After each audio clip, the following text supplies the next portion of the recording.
Hello everybody! Welcome to another Sunday Funday, and as you can see, we can be quiet. Y'all probably can't even hear that. Yeah, we're of course going to talk about A Quiet Place with my loud ass.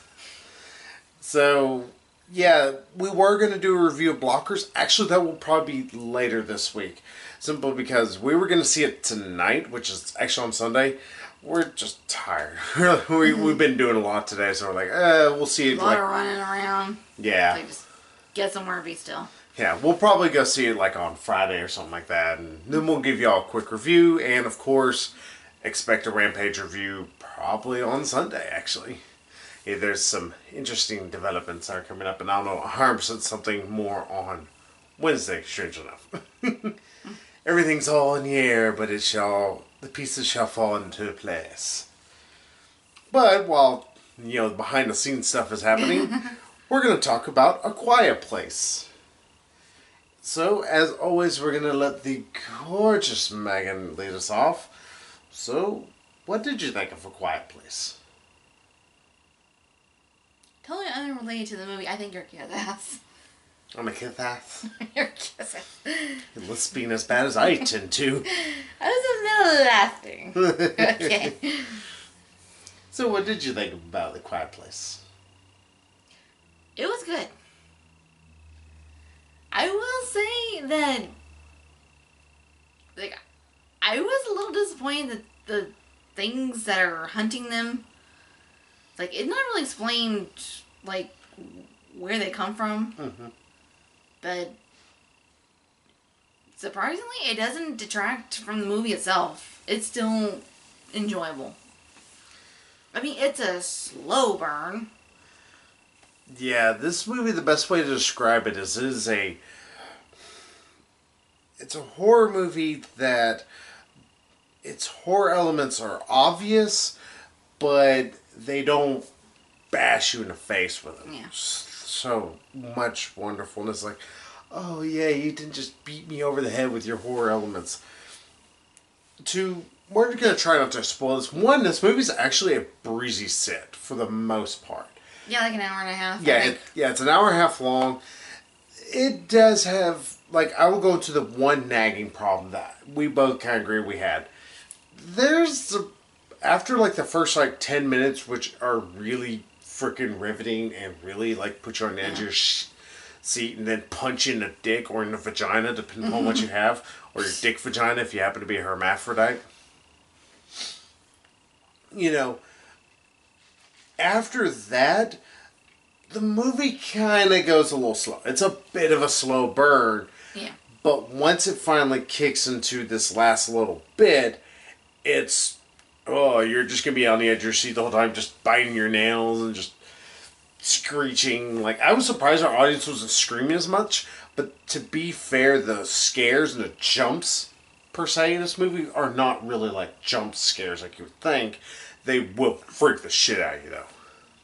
Yeah, it's more, the movie kind of plays with your emotions. And it just, I think good way to think about it, it's a horror movie with heart. Yeah, it does have there's good characters throughout this. You have John Krasinski and Emily Blunt. They do a fantastic job with what they're giving. Yes. To be honest, both of them, I think altogether there's 8 lines of actual dialogue spoken throughout the entire film, and somehow they make a film out of this. It's like literally John Krasinski and 3 other dudes wrote this thing and let's make a movie around that premise.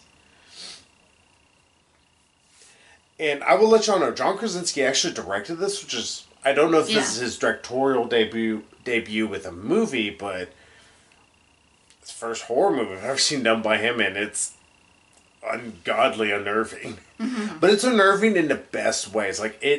Like Megan said, it does play with your emotions. It plays with your expectations at times. Because what you would expect to happen doesn't usually happen. It also doesn't do that stupid, we're going to get the music all quiet. It does have a lot of, little eerie moments, but it seems to be just dread throughout the entire thing.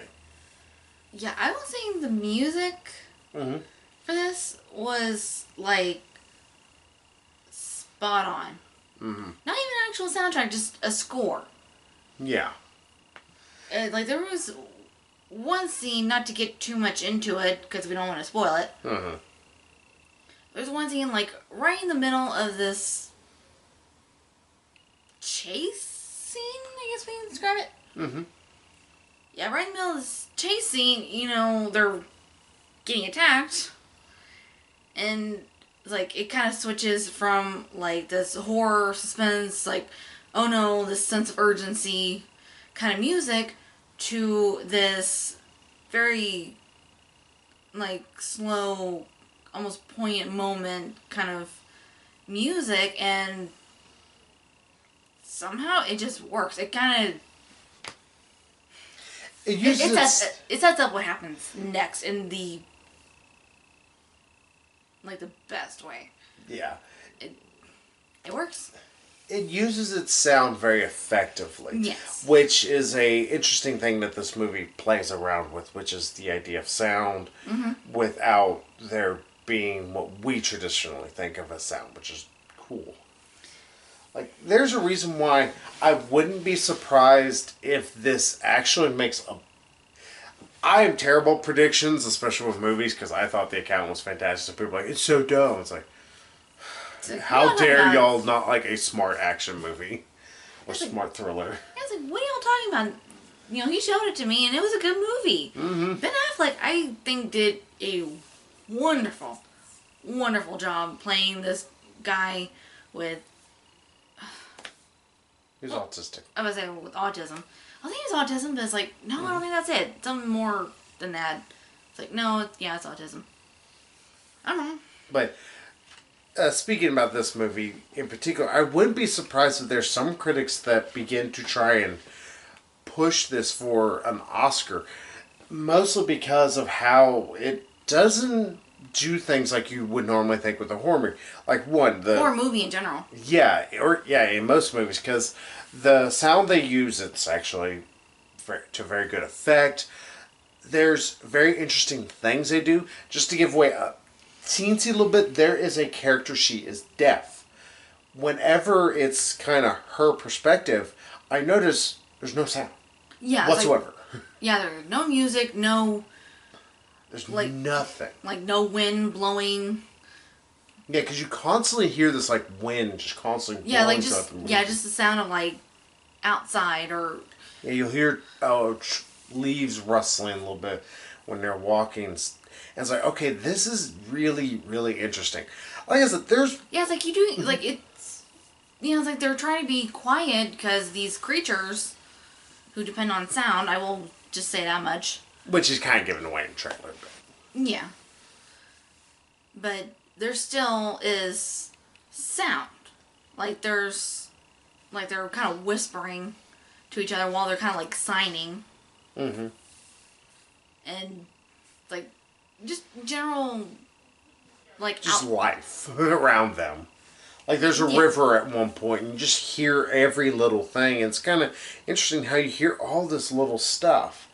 It is interesting. And also there's the one thing, like I said, technically you could consider a negative that they don't really explain much about the creatures, but I think that really still makes them, they're still creepy as all get out. Like, first off, they're a very interesting design. They're insect, but at the same time very reptilian in a way. Yeah, that doesn't give away much, because once you see them, like, ugh, and they just look weird, and it makes you a little, I don't want that thing near me. Yeah, I myself, like, I have a very curious nature. I am curious as to what the hell these things are, like, where they come from, like, how they just came into being here. Mm-hmm. But really, even though that part of my curiosity wasn't satisfied, like, they told us all we need to know about these creatures, and it was effective. It did not detract from the movie at all, like I said. Yeah. Like, the only real negative that we can both agree on is just the 10-15 minutes after the first 10-15 minutes. It's a bit so... Like, even me, I kind of gnawed it off for like a second. I was like... Yeah, it does kind of slow down as we keep saying, it's a slow burn. It's like, you just gotta have patience with it, and it will pay off. Yeah, patience will pay off. Because once it gets to, like, the final half of the movie, I would say, It really just... You're just the whole time like, oh, God, do something. No, don't do that, don't do that. It's constantly just balls to... Not really balls to the wall, like, action as you would think, but constantly there is this threat. That is something, again, that helps with the sound, is that you feel like there's constantly these creatures there, especially how they act, just so worried about them and everything. Yeah. That's like the constant threat of attracting these things with sound. Mm-hmm. They feel like a constant just looming doom over them. Yeah. Not to harp on a movie that seems to have no connection to it, I'm looking at partially. Yeah, I did buy on Blu-ray. Wonder Woman. It's part of my issue with how Ares was portrayed, how he never felt like really this doom and gloom kind of dread around, his constant being, because you never really got that. And that was my issue with the main villain. He was so forgettable. And you just never felt like his presence was throughout here. A Quiet Place uses its antagonist, for lack of a better term, really effectively. Like, you're constantly like, are they there? Are they here? You're constantly just, you feel on your edge of your seat because of that. And that's insanely effective. As you can see, we're just flaying this movie. It was actually a fantastic film. Like, I was a little uncertain about it, but I was like, all right, maybe it's going to do something good. And by God, it did. Yeah. One word that really kept popping in my head during the movie was innovative. I mean, critics like to say, it's like, oh, this movie's like really innovative. But this, I think, really applies to this movie. Because it's telling a story in a way that most horror movies, and especially most movies, don't usually do. Yeah. Well, most movies, especially in the past 80 and there's actually years. A reason for it. And it just, like you said, there's this constant threat looming, and you feel that with that lack of sound, that very quietness. Just, it's like, oh, gotta be quiet, gotta be careful, just it. Yeah, it's you. It's like, just like the whole time, like you're just like, what is this? I mean, you have these sweet little like family moments every now and then, but like for the most part, like that threat is looming. Yeah.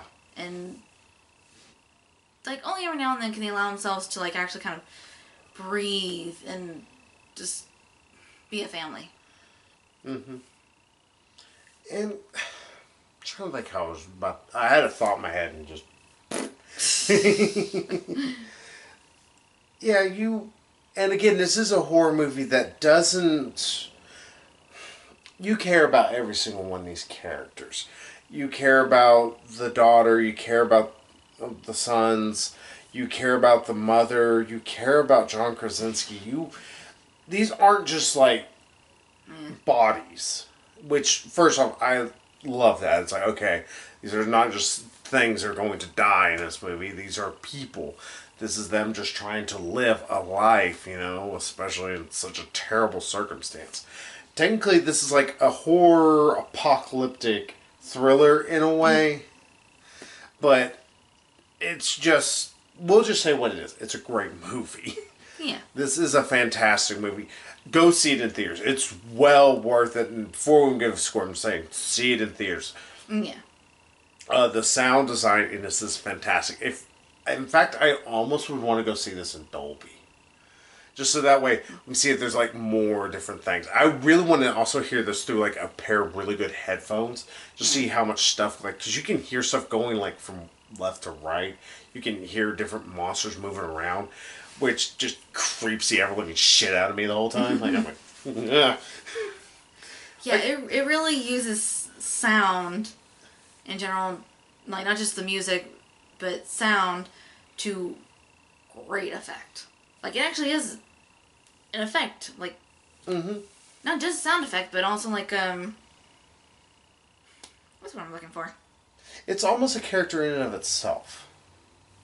Like Yeah, the environment becomes a character because it's not just given, like, not only that, but this movie's actually really well shot. Like, yes. only like one scene near the end is a little choppy in its editing, but even then, it's me nitpicking a bit. And it's not I even choppy enough to the point to where it's like Resident Evil choppy. It's just, I was like, it's possible to try to film like that to kind of like, kind of speed things up, give like a bit of a sense of urgency. yeah. Like it worked, I think. Yeah, and even then, like, me saying choppy, it's like, you could maybe nitpick and say it is.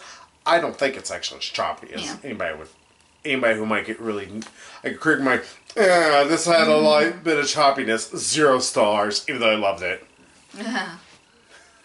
Sorry, I'm getting so sick of that stupid shit that's going through the internet like that. But yeah, I don't know how much more we can keep saying without ruining the movie. Oh yeah, and also, go see in theaters because this is, like I said, it's a breezy sit. There's only that little bit of drag, but once you get past that, and like I said, sit through the entire movie, you may feel like, alright, well, where's the greatness of this movie? Because you may get that beginning bit, and then you get this slow kind of crap in a way some people might think. There's still a looming dread that's building, and it just builds, and it builds, and builds. To use a bit of a wrestling terminology, in a way, it's kind of a pop. It's just this building. You can feel that there's something building up, and then just boom. Is the best way I can put it, and even then, it's not a great analogy. And one thing I think we gotta give the lighting people. Mm-hmm. The movie, like, it took place at night a lot. But, like, it was dark, obviously. But you could still see Yes, stuff. thank God. They figured out that, hey, yeah, this does need to be dark, but it doesn't need to be, what the fuck am I looking at? Dark. Which is so wonderful. Yeah. I mean, hell, you name a franchise that's had this problem. Harry Potter had this issue. Especially with Half-Blood Prince, which had that movie I couldn't even see. Yeah, especially the opening scene in the field at the Weasley's house. You're doing one, you go, I think there's something over there? Yeah, the scene that's like, if I'm not mistaken, it's like, not even in the book. It's like, y'all add this unnecessary scene and then you make it unnecessarily dark. I know I'm a Harry Potter fan. I will even admit that. It's like, Aziz, light. Yeah, I gotta give it up to the cinematographer. They knew where to put the camera. They knew just to get the good panning shots. They knew the right amount of lighting to use. The editor understood. It's like, all right, let's only make this a little bit. Let's make the editing slightly faster. It always feels like nothing lingers too long, but nothing feels like it goes by way too fast, which is good. You know what else I just thought of? What's that? The reveal of those creatures. Yes. It's like, they're kind of like, you see them go by really fast in the forest, like in the trailer, and you see them, like, attack something. Yeah, they attack a few things beforehand. Yeah, just kind of like snatch something out of the They snatch stuff out of the open daylight. Yeah, it's like you don't really see them necessarily, but then when you do see them, they're very creepy. Yeah, like I was saying earlier. Yeah, and they don't. Well, I'm just saying that I like that they didn't really drag out the reveals. Like they were kind of like kind of hinting, kind of like showing a little bit here and there, like little fan dance at a burlesque show. They showing a little bit here, a little bit there. Then eat your face. Yeah, and then finally just the whole shebang, the full Monty. Yeah, and it does work that they do it that way because like I said, you get the sense of dread. Yeah, and you also get this reveal that thankfully it works. Like the CGI they use, because honestly I have to use CGI. People might go, "Oh, why did they use practical?" Practical would have been really, really hard here, simply because of what they had with these creatures. I was saying how these creatures are designed. Yeah, the puppetry would have been fucking expensive. It would Yeah. have been very difficult. And not Yeah, only at the that, I very don't. least their heads would have had to been CGI if nothing else. Yeah, because I mean, just how their movements are. You also wouldn't have been able to get that with a puppet. Nothing against Yeah. puppetry. I'm all for it, but their moves are a little too lithe. They're very cat-like in a way. And puppets can't always get that as well. I know puppetry has moved on, gotten It better still since has 80s. limitations. Yeah, there's only so much robots can do. Yeah. And until, our robotics gets a little better. Still gotta work with that. Yeah. And so this is where CGI actually really worked for these creatures. They need to I would say it's more practical than practical effects. yeah, more practical of a choice to make. Yeah. And not only that, but again, the CGI actually looks really good in this. It also helps Yeah. them use it minimalistically. Like really, the only thing that CGI is the friggin' creatures. Yeah. There's everything else is there. It's in your face. So yeah, before we begin to spoil this movie and talk about our favorite scenes that made us about shit our pants or bawl our eyes out. Say her maze cry. Yeah, we'll just let you know also that's another thing, like we were both like tearing up at one scene, just like, oh. Yeah, not like the Green Mile or, Turner and Hooch, just... Yeah, not quite a Marley and me, just bawling like babies. Or Ori in the Blind Forest. Yeah. It was just a general, like, a tear, a like- couple tears. Rock on, Wayne. I don't know why I did it that way. So, what would you give this as a score?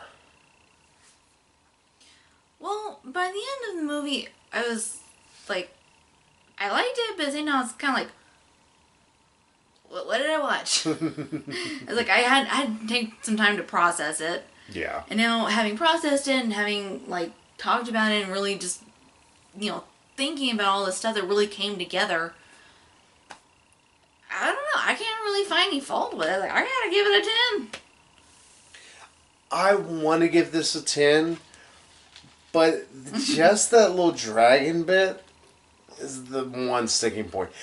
I know it seems weird to hang up on it, but it's the one part of the movie that I feel like a little bit of something else could have been added. Just, it's not terrible. It's not the worst thing ever. And it does eventually pay off. Yeah, I feel like for as short as this movie is, that those scenes almost could have been edited down even more.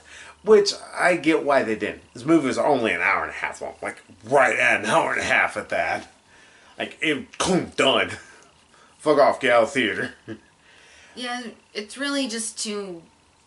It was meant for character, but it wasn't as... Like to get to know this family and these characters as individuals.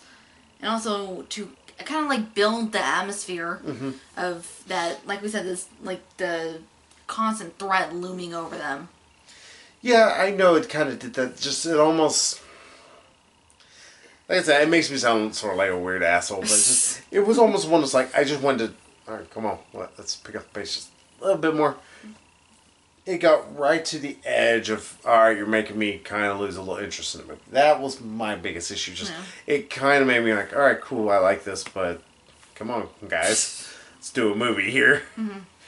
So, honestly, it's still a 9, though.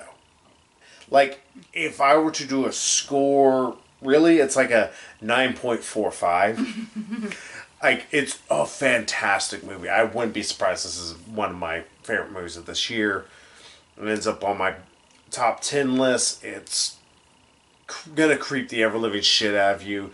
You are probably going to get the feels during this. And you're gonna enjoy it. I do think that one little bit everybody's going to agree, maybe punch it up a little bit. Or something. I don't know what they could have added. Or maybe... have a little bit of that creeping more into that terror. Like, you still feel this terror, but a little bit more of a punch into it right in that area, I think would have... Okay, there we go. Because it feels like it's almost a little too weighted in certain spots. Yeah, it kind of slows down to kind of... Take a breath for a bit, and it's like, It takes its breath for a while. Yeah, pretty much show us the daily life of this family before we kind of Hey, get here. more into the story. Yeah, it's like, here's your actual story. Oh, okay, cool. Yeah, it's not bad by any stretch of the imagination. Just, I think for a normal viewing audience and my own self, it's like, maybe just a little bit something. Little on the dull side. Yeah, it's a little. It's not terrible. Like I said, like, it's still a fantastic movie. Just that one little bit, it's like, it kind of sticks in my craw a little. Yeah, I will say, like, it does kind of teeter right on the edge of, like, okay, this is boring. Can we get on with that, please? Yeah, you begin to think that, and boom, the movie kills it out of your head, though, by that end. So, yeah, that's A Quiet Place. We'll try to not be as quiet as that movie. I can't make any more good puns about quietness. But... What am I marrying? A pun master. You wish. So yeah, we should be back hopefully later this week with Blockers and of course Rampage. So we're going from a really good horror movie that is already being talked about by some critics as actually a possible, contender for Golden Globes and stuff. I hope it does win, if nothing else, for sound. Yeah, I mean, at the very least, it's a go for that. And sound editing is fucking fantastic.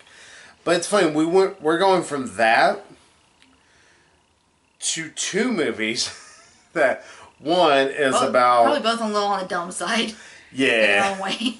Well, let's see. One's only about genetic altering of animals that makes them all fight for some reason, because they didn't play the video games.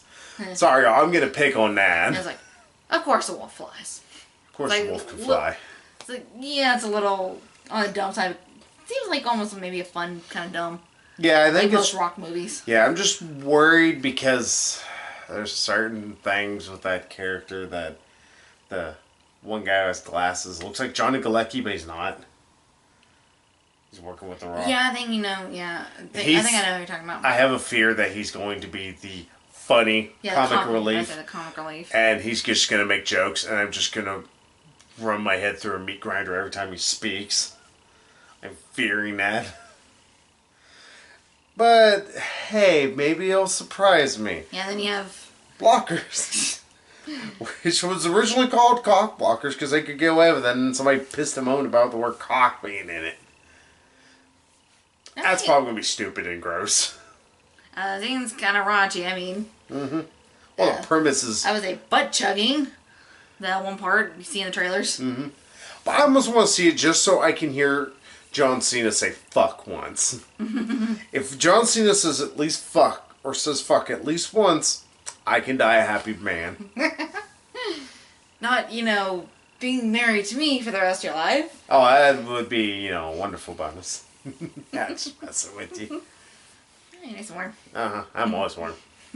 Yeah, we're going to go to that from A Quiet Place, but go see Quiet Place. It's fantastic. If you were uncertain about seeing Blockers or Quiet Place, we'll go ahead and say go see Quiet Place. Yeah. Blockers I might think is hilarious, but still it's going to be stupid. And so, yeah, we will see y'all in less than a week's time, actually. Yeah. And so, we'll see y'all then. So, bye-bye, everybody. Shh.